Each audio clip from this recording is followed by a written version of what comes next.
Bonjour et bienvenue sur Choisir de s'épanouir. Aujourd'hui, je voulais vous parler du fait qu'il n'est pas forcément évident ni commun d'être fier de soi au quotidien et te montrer pourquoi tu gagnerais beaucoup à développer un état d'esprit de fierté. Je suis Sophie, coach spécialisée dans le développement de l'amour de soi et selon moi, l'amour de soi se développe et se renforce grâce à 3 piliers: s'accepter le plus possible avec ses qualités et les caractéristiques qu'on aime moins, avoir un dialogue interne bienveillant, déjà tout un programme, ces 2 premiers, être fier de soi, de son être, de ses actions, de ce qu'on a. C'est vraiment essentiel d'être fier de soi.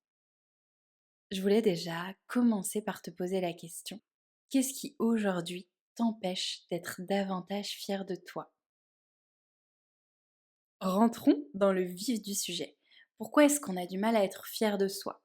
Déjà parce que rien que dans nos dictionnaires, la fierté, elle a mauvaise presse.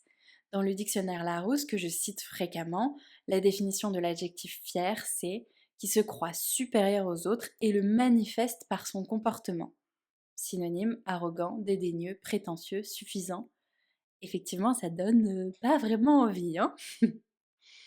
Toujours dans le dictionnaire Larousse, si je prends la définition de fierté, la première définition, c'est à peu près la même chose: caractère de quelqu'un qui se croit supérieur aux autres. Et il faut atteindre la troisième définition pour avoir quelque chose qui correspond plus à mon message: sentiment d'orgueil, de satisfaction légitime de soi.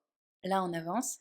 Et une définition qui m'a plus plu, je l'ai trouvée dans TV5 Monde, c'est fier qui ressent du respect pour soi-même ou ses actions. Là, on est effectivement plus dans la définition que je cherche. Pour moi, la fierté, c'est le juste milieu.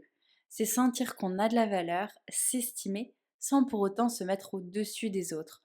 Dans l'arrogance, la prétention, le fait d'être hautain, c'est carrément dans le mot, hein, on se met plus haut que les autres. Être fier de soi, c'est pouvoir se dire: j'ai fait ça de bien, je suis bon dans ce domaine. Quand on est arrogant, on va dire: je fais ça mieux que tout le monde, je suis le meilleur dans ce domaine. Et ça fait toute la différence. La fierté, c'est de soi à soi. On ne rabaisse personne. On ne se met ni au-dessus des autres, ni en dessous. On se met à la même hauteur. Quand on est hautain, prétentieux, on se compare aux autres et on essaye de s'élever en rabaissant les autres. Imagine que tu es à la mer. Il y a plusieurs personnes dans l'eau. La première n'est pas fière d'elle, elle se rabaisse, elle se compare aux autres et arrive systématiquement à la conclusion qu'elle est moins bien, qu'elle n'a pas de valeur.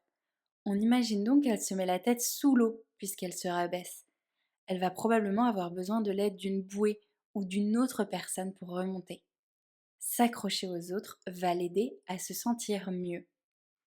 A l'inverse, quelqu'un de vraiment prétentieux et arrogant va se sentir au-dessus des autres. Mais pour l'être, il va avoir besoin de rabaisser les autres.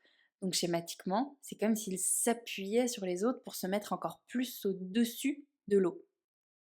La troisième personne est fière d'elle. Elle ne se compare pas aux autres.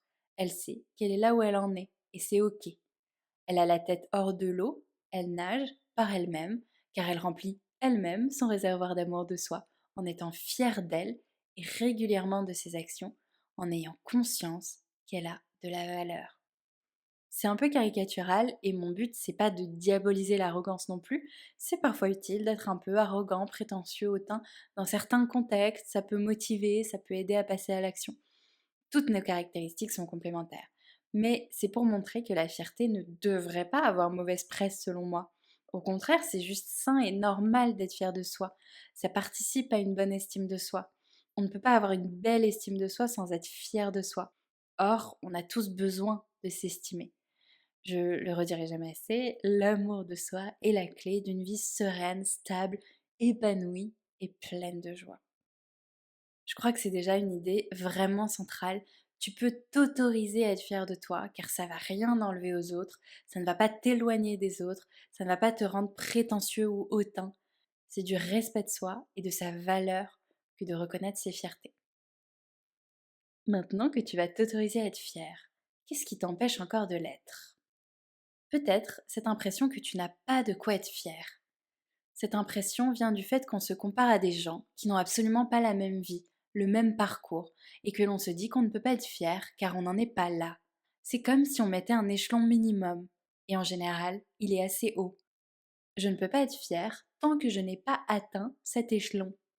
Se comparer à des gens qui ne sont pas au même stade de leur vie, c'est la voie toute tracée vers la dévalorisation. Et c'est aussi oublier qu'on ne part pas tous du même point.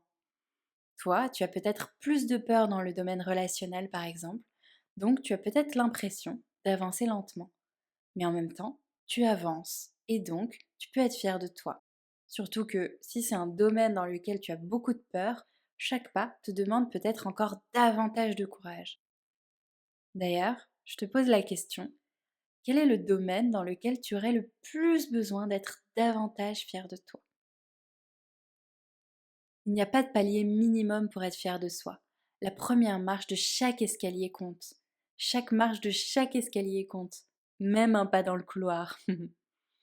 Être fier du chemin, de chaque pas. Les gens surestiment ce qu'ils peuvent faire à court terme, mais sous-estiment ce qu'ils peuvent faire à long terme.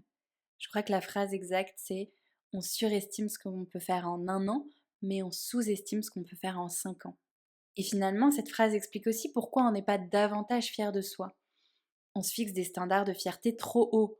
On a le sentiment qu'on a besoin de gravir une énorme montagne pour pouvoir être un peu fier de soi. Mais comment comptes-tu gravir ce sommet si tu te dévalorises en permanence?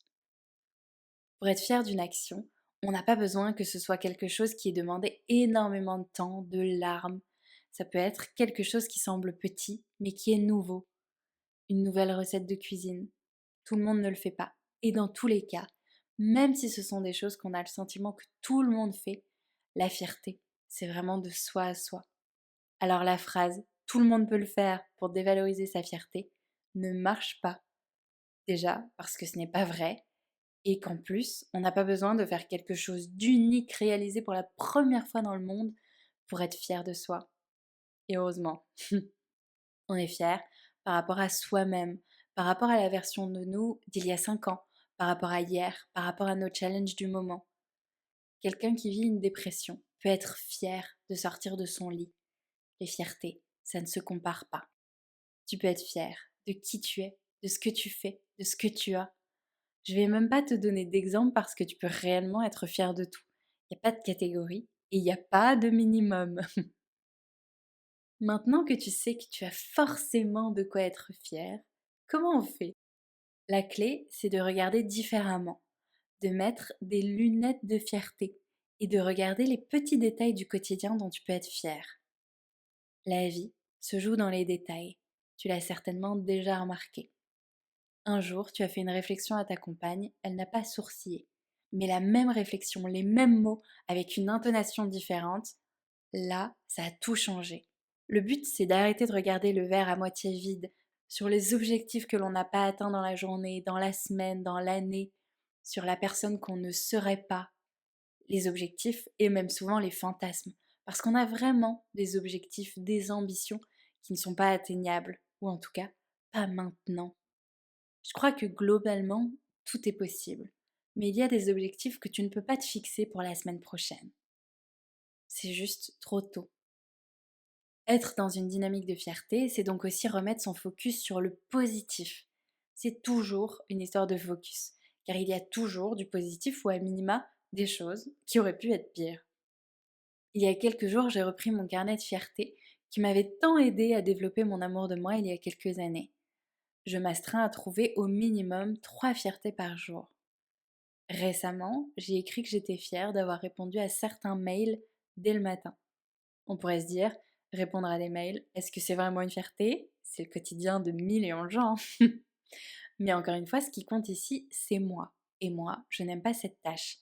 Donc le fait de le faire dès le matin, ou encore de le faire avec une énergie positive, c'est une fierté pour moi. Et ça m'encourage de le voir comme ça. C'est aussi comme ça qu'on trouve de plus en plus de fierté en allant dans le détail. Peut-être que tu vas te dire que tu n'as rien fait de nouveau aujourd'hui. Oui, mais tu as fait cette tâche avec une relative sérénité, alors qu'hier, tu l'as faite dans le stress. Donc hier, tu pouvais être fier de faire cette tâche et aujourd'hui, de la faire en étant plus serein. On peut toujours chercher des modalités, des détails qu'on peut améliorer, qui peuvent être différents et dont on peut être fier. Et d'ailleurs, Quand on prend les sportifs de haut niveau, ils travaillent un certain nombre de détails et c'est souvent dans le détail que ça se joue. Donc soyons fiers de ces détails qui peuvent faire toute la différence et qui la feront à terme, puisqu'un détail, plus un détail, plus un détail, à terme, on gravit effectivement une montagne, en tout cas ce qui s'apparente à une montagne pour soi. Si tu as la sensation qu'il n'y a rien dans ta journée dont tu puisses être fier, c'est probablement parce que tu ne vas pas assez dans le détail.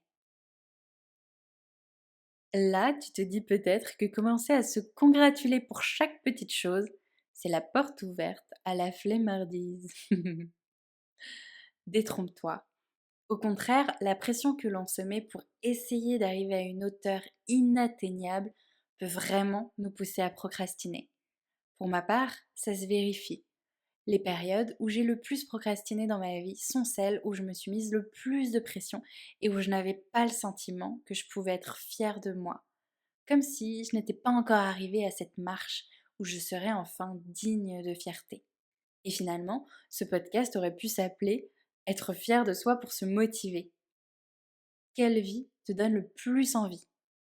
Première version, tu te lèves, tu sais que tu vas passer la journée avec quelqu'un de motivant, de réconfortant, qui va être là à t'encourager quand tu veux tester de nouvelles choses, sortir de ta zone de confort et être fier de toi, peu importe le résultat.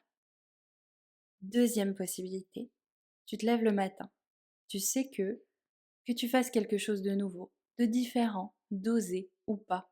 Tu vas passer la journée avec quelqu'un qui va te dévaloriser, te dire que de toute façon, ce n'est pas assez bien, tu n'es pas assez efficace, que tu ne vas pas assez vite, que c'est pas comme ça que tu vas réussir. Dans la deuxième option, tu en conviendras, ça donne plutôt envie de rester au lit et pas du tout de sortir de sa zone de confort. Puisque dans tous les cas, il y a de la critique derrière, donc autant pas se fatiguer et rester dans cette fameuse zone de confort. C'est caricatural, mais c'est quand même globalement ça schématiquement. Être fier de soi, ça motive, se dévaloriser constamment, ça paralyse. Alors bien sûr, être fier de soi ne te donne aucune certitude sur le fait que tu vas réussir, mais le fait d'essayer te rapprochera toujours plus de la réussite que l'inaction. En plus, prendre l'habitude de noter ses fiertés et se féliciter d'avoir osé aide aussi à changer de regard sur l'échec. On a tous une zone de confort, d'habitude, de sécurité. En sortir, c'est aller dans ce deuxième cercle, qui est la zone de peur. Tu peux donc être fier de toutes les premières fois et de toutes les fois où tu sors de ta zone de confort, et ce, quel que soit le résultat.